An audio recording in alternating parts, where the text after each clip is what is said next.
Few months back, I read a quote that said, "Practice is not the thing you do once you're good, it is the thing you do that makes you good." Again, I repeat, practice is not the thing you do once you're good, it is the thing you do that makes you good. I just read this quote and started shooting videos.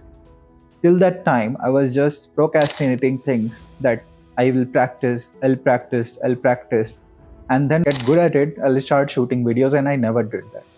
Then I read this quote that gave me, yeah, I have to start shooting videos.